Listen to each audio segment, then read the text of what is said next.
오늘의 묵상 한 장은 사무엘하 18장입니다. 오늘도 생명의 말씀과 기도의 능력으로 천국을 실감하는 은혜가 있기를 원합니다. 사무엘하 18장 내용은 이제 다윗이 군대를 정비하고 압살람 군대와 이제 전쟁을 치르게 되는데 다윗 군대가 크게 승리를 갖게 되고, 그리고 요압이 압살롬을 죽이는 그런 내용이 오늘 18장 내용이 소개가 되고 있습니다.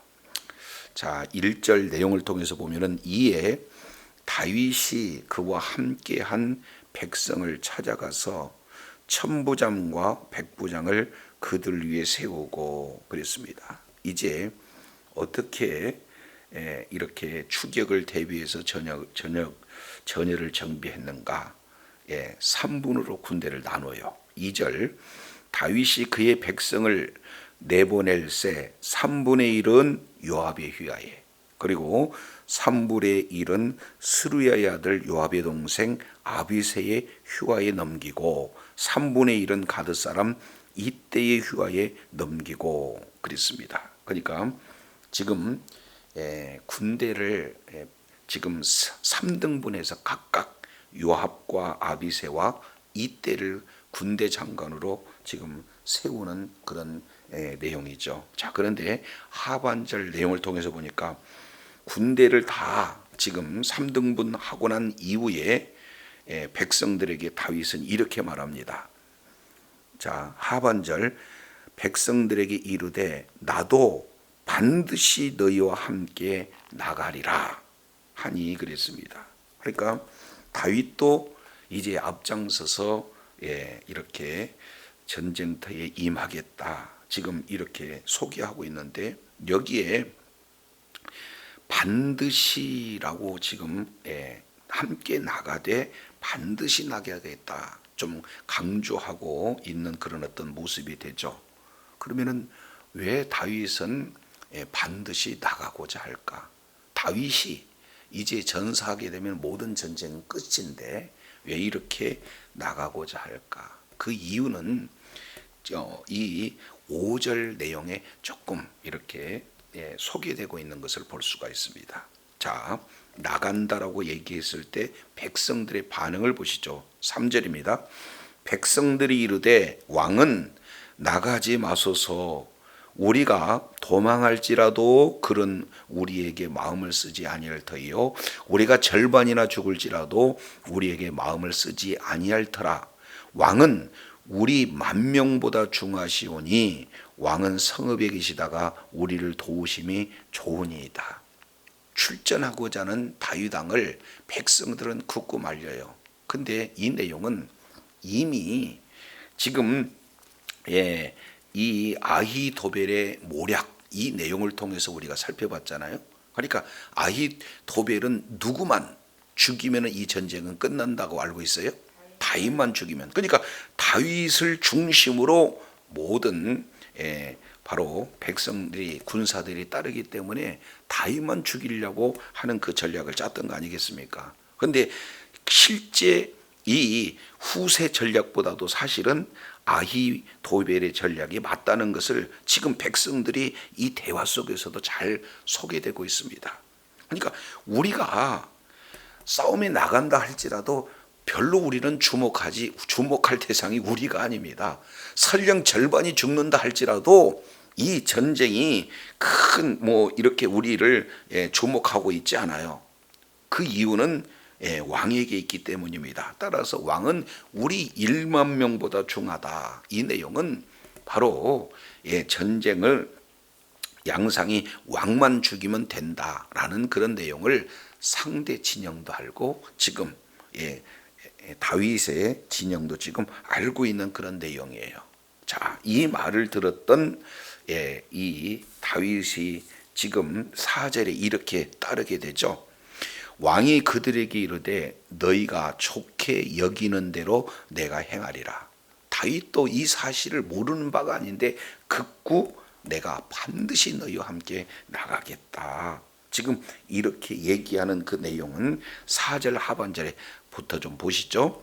자, 하고 문 곁에 왕이 섬에 모든 백성이 100명씩 1000명씩 대를 지어 나가는데, 그러니까 출전하는 병사들 한 사람 한 사람을 지금 뭐 하고 있습니까?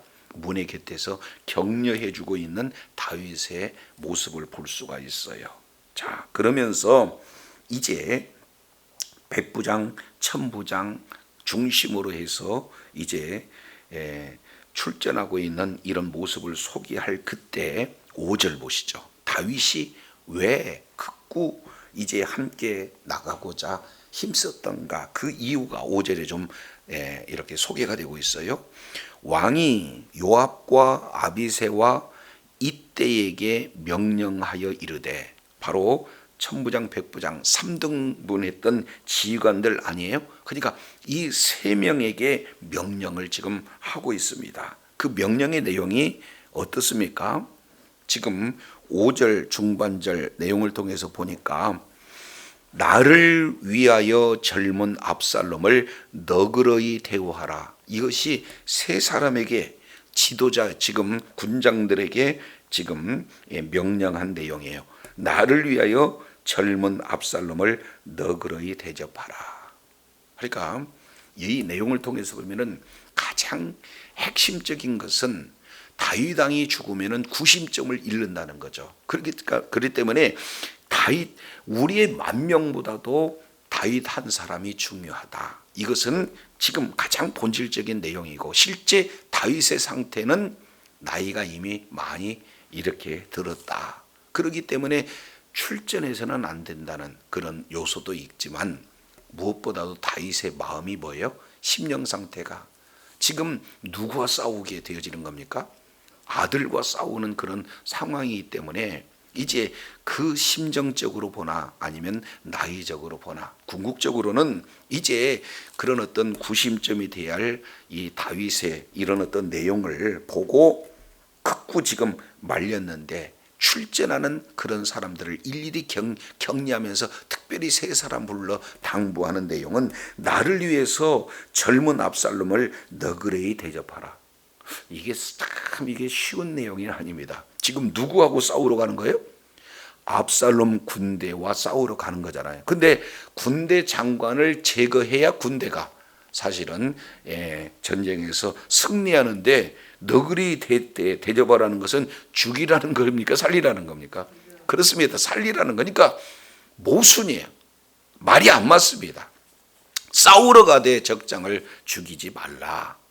근데 그 이유는 나를 위해서 그래라는 거야. 그리고 그 자를 뭐라고 표현했냐? 젊은 압살롬, 이렇게 지금 표현을 하고 있는 것을 볼 수가 있습니다. 결국 압살롬만 죽이면 이 전쟁은 끝나는데, 살리라고 하는 것은 이해할 수 없는 지금 요구죠. 그러면 왜 이렇게 진행을 했을까요?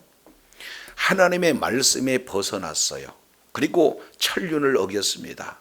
자, 이런 자는 율법의 내용을 통해서 보면은 반드시 뭐 해야 되는 거예요? 죽여야 되는데도 불구하고 다윗은 이런 하나님의 그런 어떤 율법적인 측면보다도 뭐가 지금 앞서 있는 거예요? 이 부모로서의 마음이에요. 이것은 부모 입장에서 누구나 이해할 수 있는 내용이잖아요.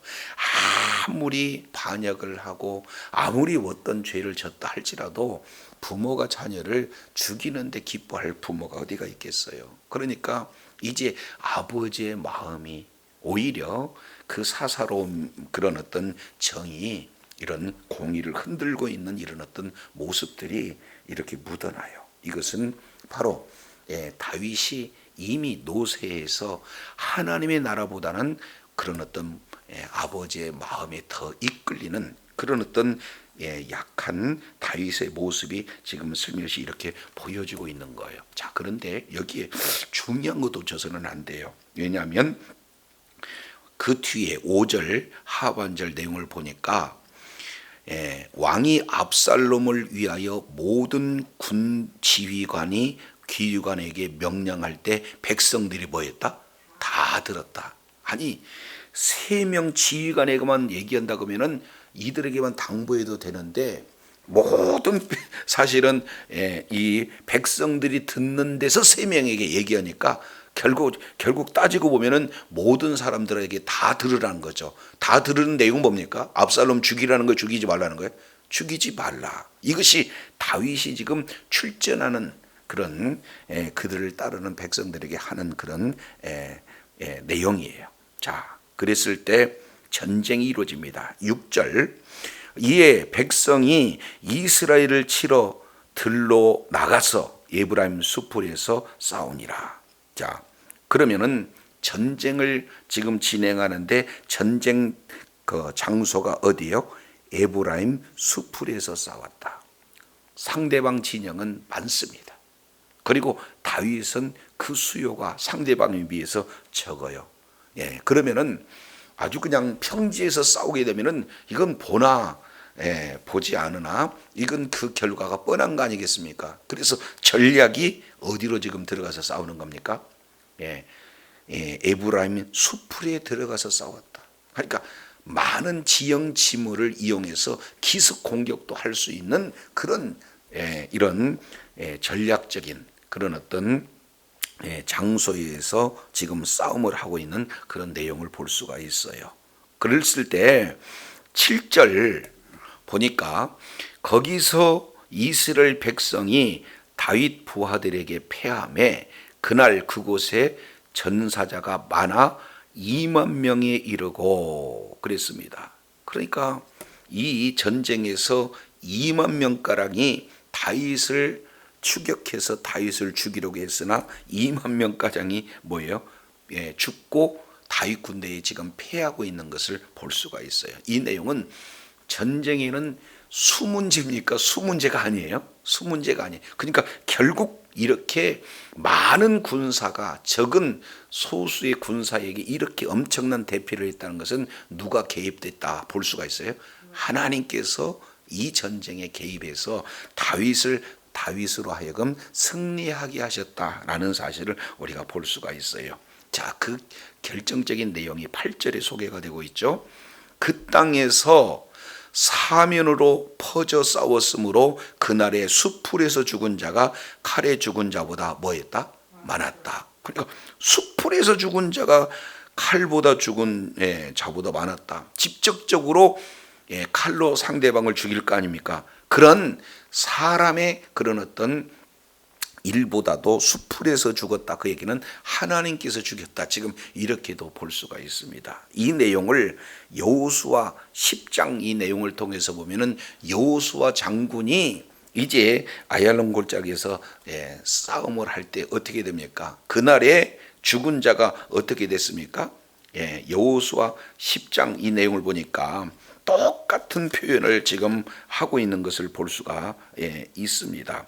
여호수아 10장 11절에 그들이 이스라엘 앞에서 도망하여 베토론 비탈에서 내려갈 때 여호와께서 하늘에서 큰 덩이 우박을 아세가에 이르기까지 내려오매 그들이 죽었으니 이스라엘 자손이 칼에 죽은 자보다 우박에 죽은 자가 더 많았다. 이렇게 말씀을 하고 있어요.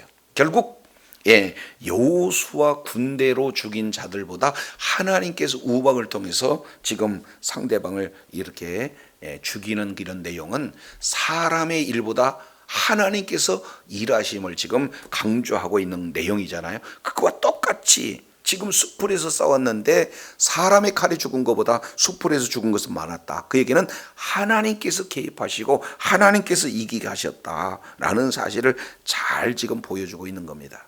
자, 그런데 이 시선이 바뀌어져요. 9절부터 이제 9절부터 18절까지 약 10절에 걸쳐서 누구에게 지금 집중을 하고 있는가 하는 내용이 9절부터 계속 등장하는 자가 누굽니까? 압살롬에 대한 내용이 소개가 되고 있어요.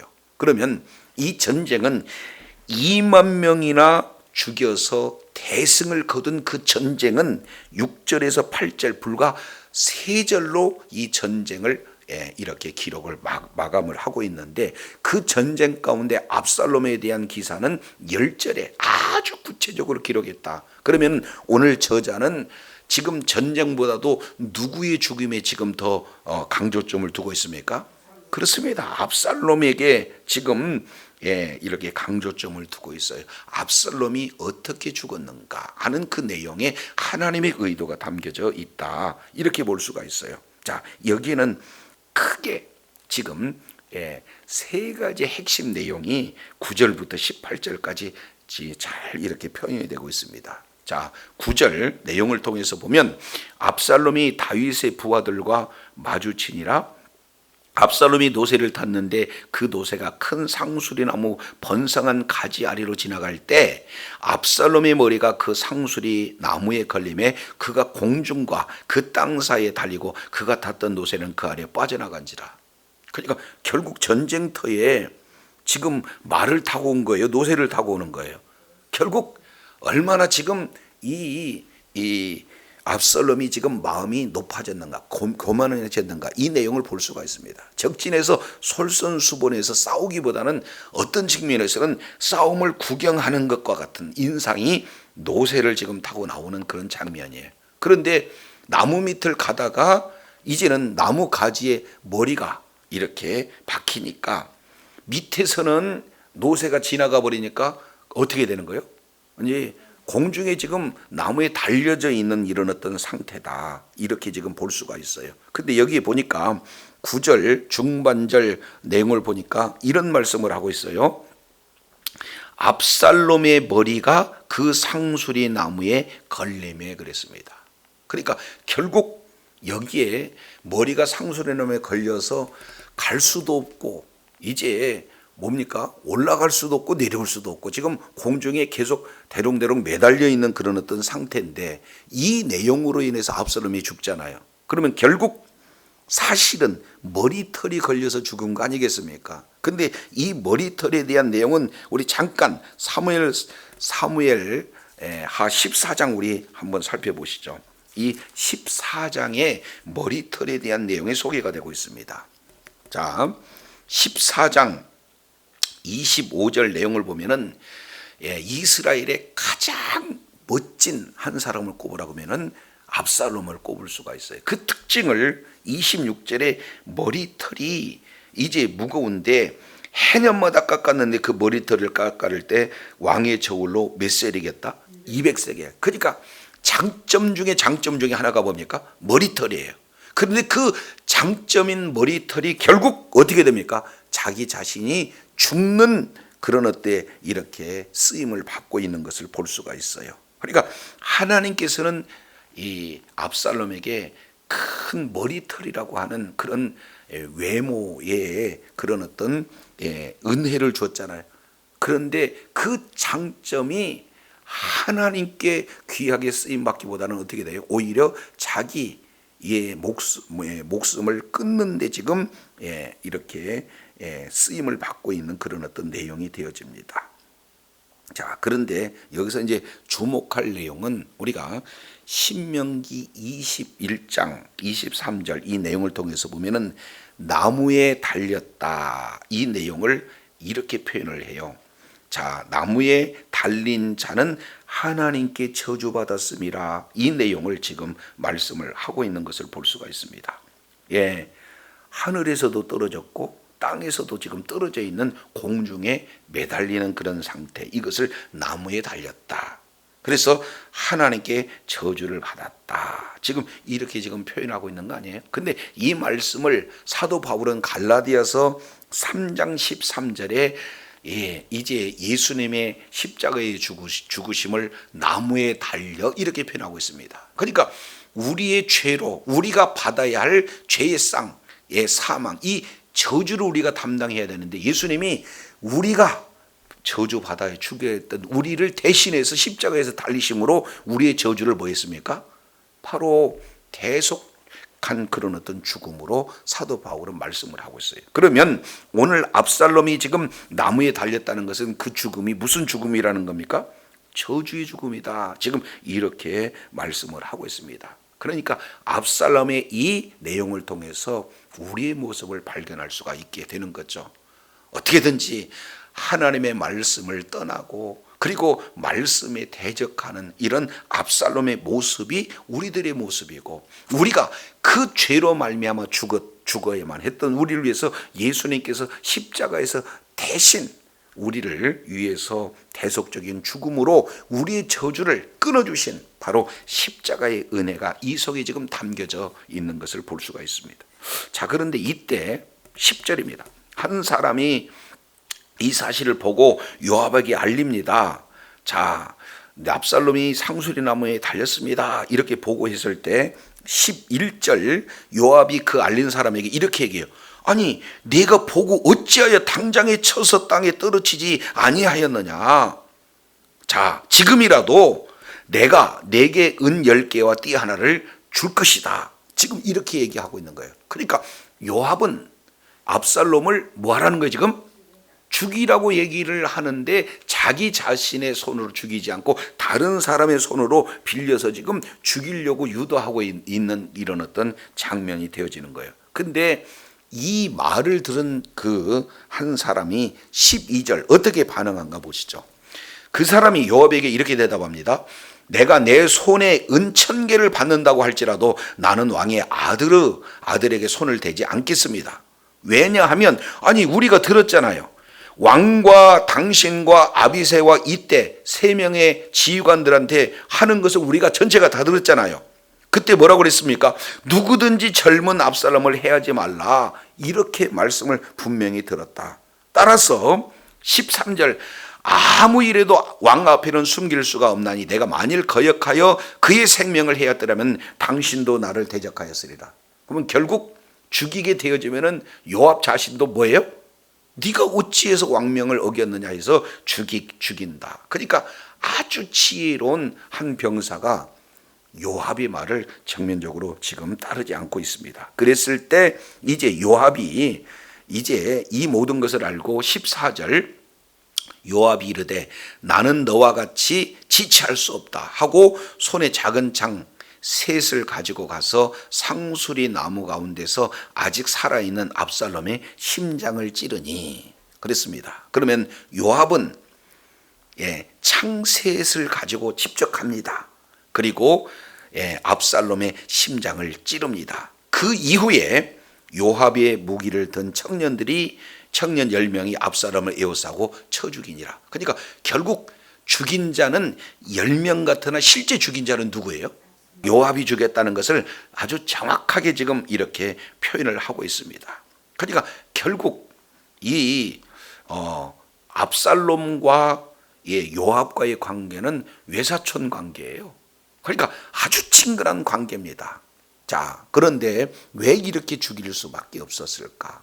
이제 요압은요 아주 이런 전쟁에도 능한 자지만 정치에도 굉장히 능한 자예요. 가만히 보니까 다윗이 비록 지금 형을 죽여서 도피하고 있지만 다윗의 마음이 요압에 있구나. 그러면은 다윗 뒤를 이을 왕은 누구가 된다는 거예요? 요압이 압살롬이 될 수 있다는 사실을 요압이 아니까 그렇게 꾀를 내서 부르는 그런 어떤 내용 아니겠습니까? 그러면은 이 전쟁에서 살아남게 되어진다. 그러면은 결국에는 이 모든 내용이 다 자기에게 돌아와요. 그러니까 누구를 죽일 수밖에 없어요? 압살롬을 죽일 수밖에 없어요. 그런데 다른 사람이 죽여줬으면 좋겠는데, 그리고 죽이지 못하니까 상급을 그려서 죽이라고 하기까지 했는데 듣지 않으니까 자기가 지금 솔선해서 죽이고 있는 그런 어떤 모습을 볼 수가 있어요. 자, 그리고 난 이후에 16절 내용을 통해서 보면은 이런 표현들이 기록되고 있습니다. 요압이 나팔을 불어 백성들에게 그치게 하니 그들이 이스라엘을 죽여가지 아니하고 돌아오니라. 그들이 압살롬을 옮겨다가 숲을 가운데 큰 구멍에 그를 던지고 그 위에 매우 큰 돌무더기를 쌓으니라. 온 이스라엘 무리가 각기 장막으로 도망가니라. 지금 이렇게 표현을 하고 있습니다. 결국 이제 나무에 달려서 요압 장군에 의해서 죽임을 당하는 그 압살롬입니다. 그런데 그 시체가 지금 어디에 던져졌느냐? 숲을 가운데 있는 큰 구멍이 있었다는 거죠. 거기에다가 그 시체가 던져졌는데 결국에 뭘로 바뀌어져요? 돌무더기로 바뀌어져요. 근데 성경에서 돌무더기에 이렇게 쌓여서 이 그 시체가 묻힌 자가 누굽니까? 여호수아 7장 26절 이하 내용을 통해서 보면은 바로 아간입니다. 아간. 그러니까 아간은 하나님의 말씀에 불순종함으로 말미암아 저주를 받아 죽은 자 아니겠습니까? 그러면 오늘 이 성경은 지금 압살롬을 아주 구체적으로 자세히 지금 말씀하고 있는데, 하나는 이제 그 머리털이 나무에 걸려 죽었다. 또 하나는 그 시체가 돌무더기에 쌓였다. 공통점은 어떤 내용입니까? 압살롬은 무슨 죽음? 저주의 죽음으로 죽었다 라는 것을 아주 구체적으로 지금 표현을 해주고 있는 것을 볼 수가 있습니다. 그래서 반역자의 죽음, 하나님의 말씀에 불순종한 자의 죽음, 그리고 그 아버지를 죽이려고 하는 그 자의 죽음은 곧 무슨 죽음이냐? 저주스러운 죽음이다. 이것을 말씀을 하고 있어요. 근데 갑자기 18절 한 내용이 사실은요 삽입기사예요. 문맥상 사실은 맞지 않는데 이 내용을 추가적으로 18절을 이렇게 기록을 하고 있는데, 그 내용은 뭡니까? 압살롬이 살아있었을 때를 지금 끌어다가 지금 이 속에다가 삽입해 놓고 있는 것을 볼 수가 있습니다. 왜 압살롬이 이렇게 저주스러운 죽음이 되어지는가 하는 그 내용을 잘 지금 표현을 하고 있어요. 자, 압살롬이 살았을 때 그 얘기는 아주 권력이 있었을 때 그 내용을 지금 얘기하는 거예요. 압살롬이 자기를 위하여 한 뭐를 세웠다? 비석을 세웠다. 그러면 비석은 대부분 자기 업적이나 자기 이름을 내거나 영광을 내는 그런 내용 아니겠습니까? 오늘날도 권력 많은 사람들은 자기 권력 나갔을 때 뭐 동상을 세운다든지 기념비를 세운다든지 같은 그런 맥락이 되잖아요. 그래서 비석은 세웠는데 문제는 그가 자기 이름을 전할 아들이 없었음을 한탄을 함이라. 결국에 이제 자기 아들도 다 죽었다는 거죠. 그러니까 결국 이제 아주 비참한 그런 어떤 죽음이에요. 대를 잊지 못하는 죽음, 그리고 저주스러운 죽음, 이 내용을 지금 말씀을 하고 있습니다. 많은 사람들은요 자기를 위해서 뭔가 큰 업적을 남기고자 하는, 그래서 이제 자기 이름을 남기고 하는 모든 자들이 결국에 살아가는 방식이고 목적 아니겠습니까? 그런데 하나님의 말씀에 불순종하는 그 최후의 결과, 결국 어떤 내용이에요? 하나님을 대적하는 인생, 하나님의 말씀을 떠나는 인생의 최후의 결과는 이렇듯 뭐예요? 많은 것을 일어나서 기념을 하고 한다 할지만 그것을 관리할 수 있는 그런 자가 없다. 결국 하나님 나라의 대적자의 최후의 모습을 지금 나무에 걸려 죽은 것으로, 돌무더기에 쌓여서 그 시체가 이제 남겨진 것으로, 비석은 이렇게 세웠으나 그 비석을 관리할 수 없는 그런 어떤 이 내용, 사실은 이 부분들을 비참한 말로를 아주 잘 이렇게 표현을 해주고 있는 것을 볼 수가 있습니다.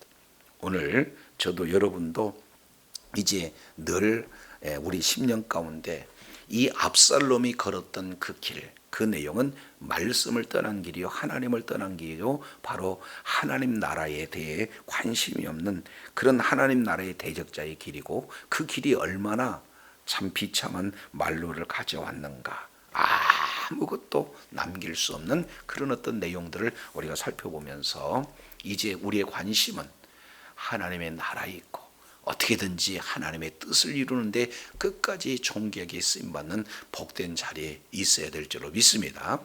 기도하겠습니다.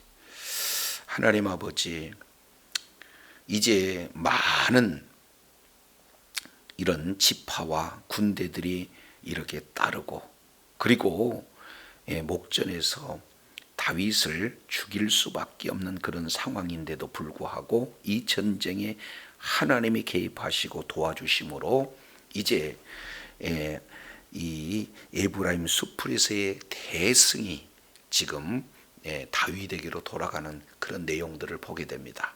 그러나 오늘 이 대승의 초점을 맞추지 않고 압살롬의 죽음을 아주 자세하게 이렇게 기록하고 있는 그런 내용은 하나님의 나라의 대적자, 바로 이 자들의 비참한 최후가 어떠한가, 그 참상을 자세히 이렇게 보여주면서 이제 우리가 어떻게 지금 이렇게 살아가야 될 것인가 하는 내용을 말씀을 통해서 일깨워 주셨사온즉 하나님의 뜻을 구하고 하나님의 나라 확장하는 일에 존귀하게 쓰임받는 복된 자리에 끝까지 임하여서 오직 자신의 이름이 아닌 하나님의 영광을 위해서 끝까지 의로운 병기로 쓰임받는 주의 자녀들 다 되게 역사하여 주시옵소서.